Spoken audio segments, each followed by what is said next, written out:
Baik, terima kasih kesempatan yang kami untuk menyaksikan hasil diskusi kami dari perusahaan tentang situasi gedung gereja. Saya sebagai moderator dan teman kami ada beberapa orang yang menyajikan hasil presentasi kami. Yang pertama, isi dari teman kedua, yang kedua, fraksi teman kedua, yang ketiga, Kristo, dan yang terakhir teman kami teman saya Lama. Kami persilakan kepada penyaji.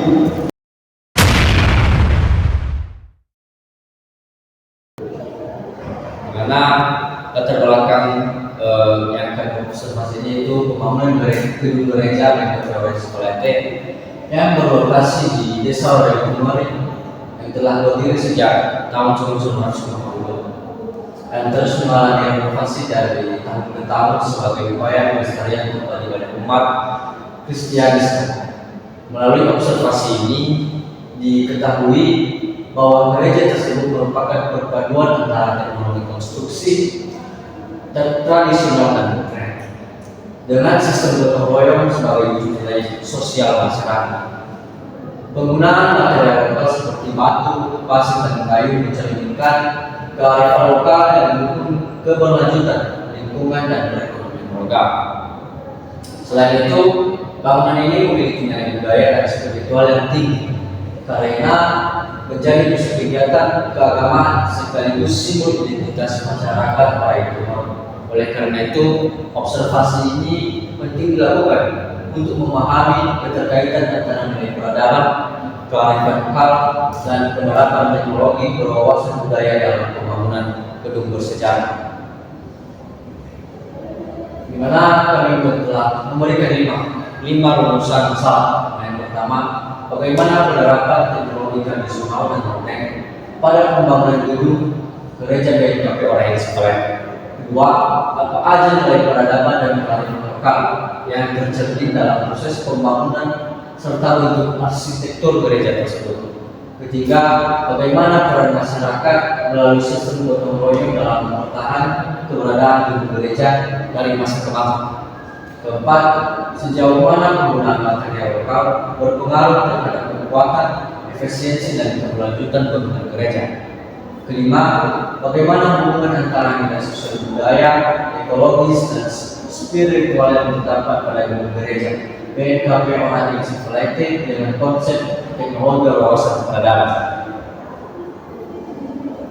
Adapun tujuannya itu satu, untuk mengetahui penerapan teknologi tradisional dan modern yang digunakan dalam pembangunan serta renovasi gedung gereja. Kedua, untuk mengidentifikasi nilai-nilai peradaban dan kearifan lokal yang tercermin dalam arsitektur proses pembangunan. Keempat, untuk memahami peran gereja melalui sistem gotong royong dalam menjaga serta melestarikan bangunan gereja sebagai warisan budaya. Kelima, untuk menganalisis pembangunan material lokal dalam mendukung kekuatan, efisiensi, dan keberlanjutan konstruksi gedung. Keenam, untuk mengkaji hubungan antara nilai sosial, budaya, ekologis, dan spiritual dengan penerapan teknologi berwawasan peradaban pada bangunan gereja tersebut. Baik, karena pendahuluannya itu gereja GKP Oraya Sekolah yang berlokasi di Desa Warga merupakan salah satu bangunan bersejarah yang memiliki nilai penting bagi masyarakat setempat. Gereja ini dibangun pada tahun 1992 dan telah mengalami beberapa kali renovasi seiring dengan perkembangan zaman. Sebagai tempat ibadah umat Kristiani, gedung ini bukan hanya berfungsi sebagai sarana spiritual, tetapi juga menjadi simbol persatuan dan gotong royong masyarakat Nias dalam mempertahankan warisan budaya mereka. Arsitektur pembangunan yang memadukan unsur tradisional dan modern mencerminkan kearifan lokal masyarakat yang mampu menyesuaikan diri dengan pembangunan teknologi tanpa meninggalkan identitas asli. Baik, dimana pada slide di atas dapat gambar tampak depan dari gereja GKP Oraya Sekolah di mana observasi terhadap gereja GKP Oraya Sekolah ini dilakukan untuk memahami bagaimana penerapan teknologi konstruksi yang berwawasan peradaban dapat menjaga nilai budaya, sosial, dan spiritual suatu bangunan bersejarah. Melalui kegiatan ini, mahasiswa diharapkan mampu mengapresiasi pentingnya keseimbangan antara kemajuan teknologi dengan pelestarian nilai-nilai lokal yang berkandung di dalamnya. Gereja ini menjadi contoh nyata bahwa pembangunan yang berkelanjutan tidak hanya dilihat dari infrastruktur bangunan, tetapi juga dari bagaimana bangunan tersebut mempertahankan bangga dan jati diri masyarakat sekitar. Oke, sekarang kita masuk pada tujuan pustaka. Yang pertama yaitu teknologi berwawasan kebangsaan. Menurut Wahyu pada tahun 2020, teknologi berwawasan kebangsaan adalah pendekatan pembangunan yang tidak kaya meningkatkan aspek teknis, tapi juga mengembangkan nilai budaya, sosial, dan ekologis dalam setiap proses konstruksi. Kedua, konstruksi tradisional dan modern. Menurut SLB nomor 3 tahun 2018 tahun 2019 dan studi oleh Pembina pada tahun 2021, konstruksi tradisional umumnya menggunakan material lokal seperti kayu, batu, dan juga tanah, serta metode pembangunan berbasis keterampilan masyarakat setempat. Ketiga, kearifan lokal dalam pembangunan. Menurut Konjaningrat 2015, kearifan lokal mencakup wilayah norma dan praktik yang diwariskan secara turun-temurun oleh masyarakat. Keempat, gotong royong. Dalam pembangunan bersejarah, Hidayat 2020 menyatakan bahwa gotong royong adalah salah satu nilai penting dalam Islamic Indonesia yang berperan besar dalam pembangunan masyarakat publik termasuk rumah-rumah ibadah. Kelima, bangunan gereja sebagai warisan budaya. Menurut Hidayat pada tahun 2022, pembangunan gereja tidak hanya berfungsi sebagai tempat ibadah, tapi juga memiliki nilai sejarah, budaya, dan identitas masyarakat. 6. Konsep keberlanjutan dalam konstruksi. Berdasarkan UNESCO 2020, pembangunan berkelanjutan pada bangunan bersejarah menekankan 3 aspek utama, yaitu yang pertama, kekuatan struktural atau teknis, kedua, pelestarian nilai budaya dan sejarah, dan ketiga, konversial lingkungan. Pembahasan mata kuliah teknologi berwawasan kebangsaan, program studi teknik sipil, dosen pengampu Bapak Insinyur Gunawan Jiwa, STKD. Kami dari semester 3 kelompok 1. Tanggal observasinya pada tanggal 12 November 2025, berlokasi di gedung gereja PKP Orang Indonesia Malaysia. Pembahasan yang pertama yang kami bahas pada gedung BKP ini yaitu nama gedungnya yaitu gereja PKP Orang Indonesia Malaysia, berlokasi di desa Orang Indonesia Malaysia. Tumori fungsi utama pembentuk yaitu tempat ibadah umum Kristiani orang Indonesia, dan tahun pertamanya pada tahun 1992 tetap direnovasi pada tahun pertama. Pemilik yaitu Ekorus dan arsitek pada saat itu yaitu tukang lokal atau sistem Tutoyo, dan jenis bangunannya yaitu campuran tradisional dan modern. Dan sumber informasi observasi langsung dan wawancara dengan tokoh gereja. Yang kedua yaitu observasi teknis atau sertakan dokumentasi. Yang pertama yaitu dokumentasinya, yang data yang telah kami lihat dan kami wawancara yaitu dia menggunakan batu kali dengan soft beton, dan cara teknisnya itu kuat untuk bangunan satu lantai sesuai dengan kondisi tanah. Itu dan kedua satu utama kolom dan balok beton betulan dan sistem rangka serang, atapnya rangka kayu dan baja ringan, penutup seng rumah, ventilasi panas, lantainya yaitu menggunakan keramik putih polos, dalam bentuk cahaya yang kecil dan ventilasi jendela sedang dalam minum air dan sirkulasi udara dan lain. Keenam, material ia menggunakan batu, pasir, kayu lokal dan semen dan efisien dan mendukung ekonomi lokal. Ketiga, nilai peradaban dan kearifan lokal, yaitu yang pertama nilai sosial. Dia sistemnya gotong royong dalam pembangunan dan menguatkan solidaritas negara. Yang kedua, nilai budaya. Cat dinding pagar berwarna dinas dan bentuk model gereja yang masih tradisional dan simbol identitas dan kebiasaan lokal.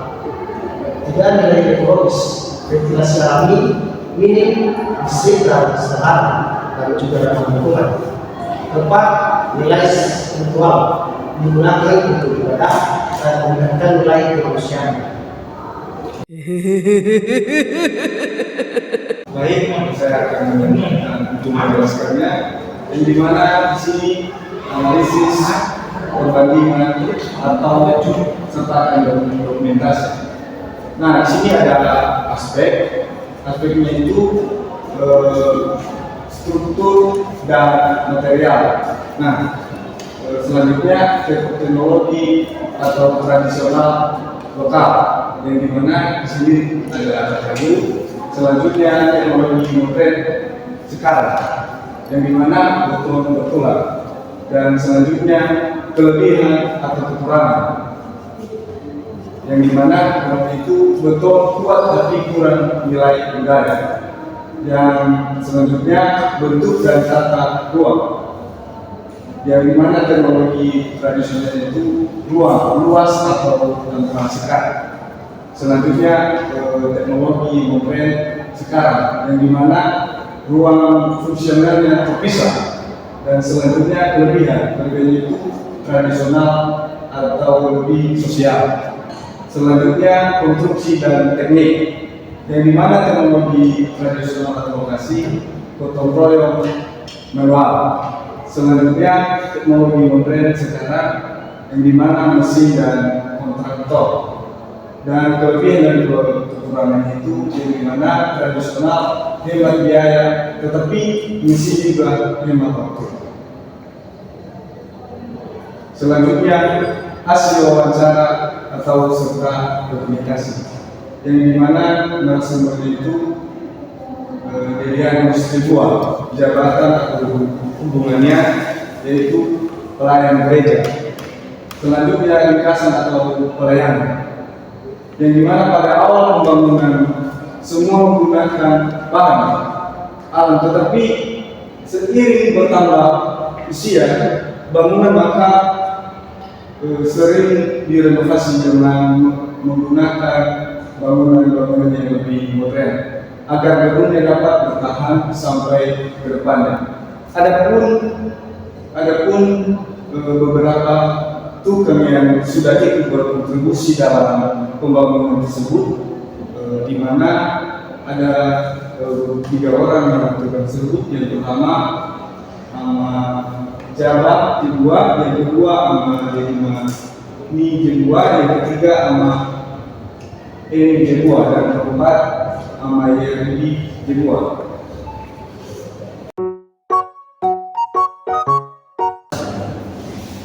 Baik, kita akan melanjutkan presentasi dalam pemahaman. Dan kita masuk refleksi mahasiswa. Kami sadar bahwasanya ketika menggunakan teknologi modern dengan benar pada pembangunan maka kita dapat memperhatikan umum gedung-gedung bersejarah tanpa harus merusak nilai sosial budaya yang ada pada gedung tersebut, dan juga dapat lebih bermanfaat bagi kalangan masyarakat.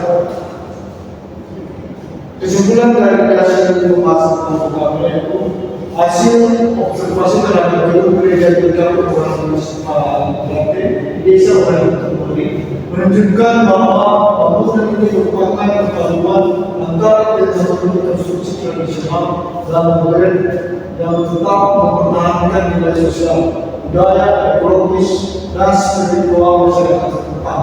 Pembangunan gereja yang dimulai sejak tahun 1982 dilakukan secara berturut-turut dengan menambahkan tenaga dan bahan bakar seperti batu, pasir, dan kayu yang mencerminkan kearifan lokal serta semangat kebersamaan mereka. Renovasi yang dilakukan secara bertahap dengan tambahan material modern seperti beton bertulang dan baja ringan menunjukkan upaya atas terhadap perkembangan teknologi tanpa menggunakan nilai-nilai peradaban yang melekat pada bangunan tersebut. Gereja ini tidak akan berfungsi sebagai tempat ibadah, tetapi juga sebagai simbol identitas, kebanggaan serta pusat pembagian sosial, kegiatan sosial dan budaya masyarakat Rohingya Timur. Dengan demikian, gedung gereja yang juga Rohingya Timur menjadi contoh nyata penerapan teknologi berwawasan peradaban yang mengintegrasikan aspek tradisi, keberlanjutan dan kemajuan bangsa kesatuan harmonis. Demikian.